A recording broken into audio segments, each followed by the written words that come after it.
মেদিনীপুরে সাংগঠনিক বৈঠকে যোগ দিলেন বিজেপি নেতা দিলীপ ঘোষ।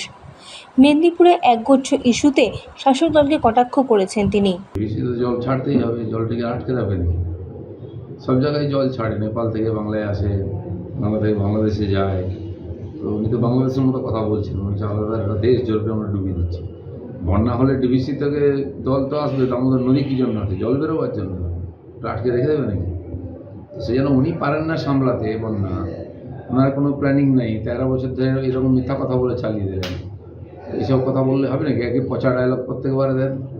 উনি কী করেছেন বন্যা নিয়ন্ত্রণের জন্য পশ্চিমবঙ্গে? কিছুই করেননি। ওয়াটার ম্যানেজমেন্ট বলে কিছু নাই এখানে।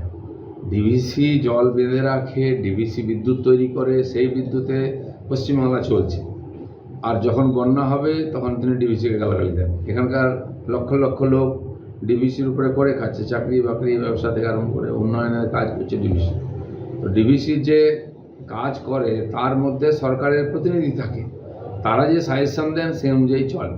আর কী করবে ডিভিসি বৃষ্টি হলে তাদের সঙ্গে আলোচনা করে, সরকারকে জানায়। আর সেটা মমতা ব্যানার্জিও জানেন, তিনি জেলাগুলোকে সেভাবে নির্দেশ দিয়েছিলেন কোন জায়গাতে কত জল ছাড়া হবে প্রস্তুতি থাকার জন্য।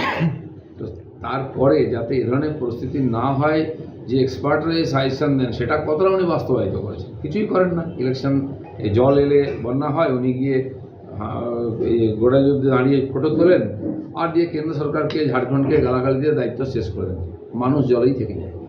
এই কদিন বিক্ষোভও চলবে। পুজোর সময় কেন ওখানকার মানুষ সবসময় বিভাগের মধ্যে থাকে? প্রত্যেক বছর পুজোটা তাদের খারাপ হয় কেন? মমতা ব্যানার্জির কোনো দায়িত্ব নেই? খালি ত্রাণ বিলি করা, ত্রাণ লুট করার জন্য বন্যাকে ব্যবহার করা হয়। কারণ বন্যা বন্ধ হয়ে গেলে লুটপাট হবে না।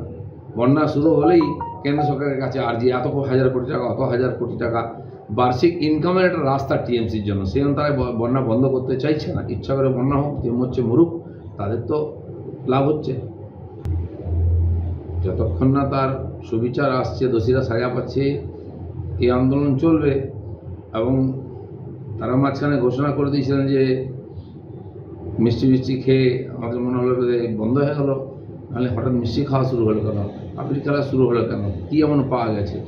শৌচালয় তৈরি দাবি মেনে নিয়েছেন, আর সিসিটিভি লাগানোর দাবি মেনে নিয়েছেন, আর বিনীত গোয়েলের প্রমোশন হয়ে গেল। আন্দোলন যদি এতেই হয়ে যায় তাহলে তো এত মানুষের পরিশ্রমটা বেকার যাবে।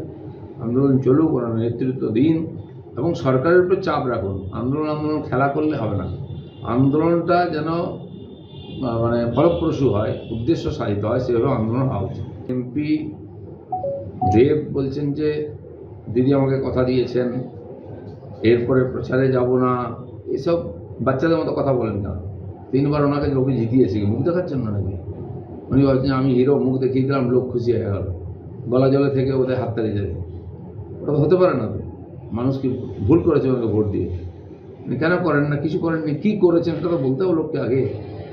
ঘাটাল আজ নয়, 50 বছর আমরা শুনে আসছি ছোটোবেলা থেকে যে এরকম হয়। বৃষ্টি হলে 3টি নদীর জল ঢুকে যায়, জল বেরোবার রাস্তা নেই। কেন হয়নি? কেন্দ্র সরকার অফার দিয়েছে যে 1250 কোটি টাকার সিংহভাগ দেবে কেন্দ্র, তার যে দায়িত্ব 60%, 40% দিতে পারছেন না। উনি 500 কোটি টাকা দিতে পারেন না, বলছেন আমরাই পুরোটা 1250 কোটি টাকা দেবো। মানুষকে বোকা বানিয়ে চালাচ্ছেন, কিছুই করতে পারেন না, করার ইচ্ছাও নেই। যে প্রশাসনটা ছিল সেটাও ভেঙে পড়ছে, লুটপাট চলছে, খুন ধর্ষণটা এখানে ফ্যাশন হয়ে গেছে। যার প্রশাসন চালাতে পারে না, লোককে দোষ দিয়ে দায়িত্ব শেষ করে। মেদিনীপুর থেকে নিজস্ব প্রতিনিধির রিপোর্ট, এএনএম নিউজ। আরও খবরের আপডেট পেতে সাবস্ক্রাইব করুন আমাদের ইউটিউব চ্যানেলটি আর বেল আইকনে ক্লিক করুন নোটিফিকেশনস পেতে।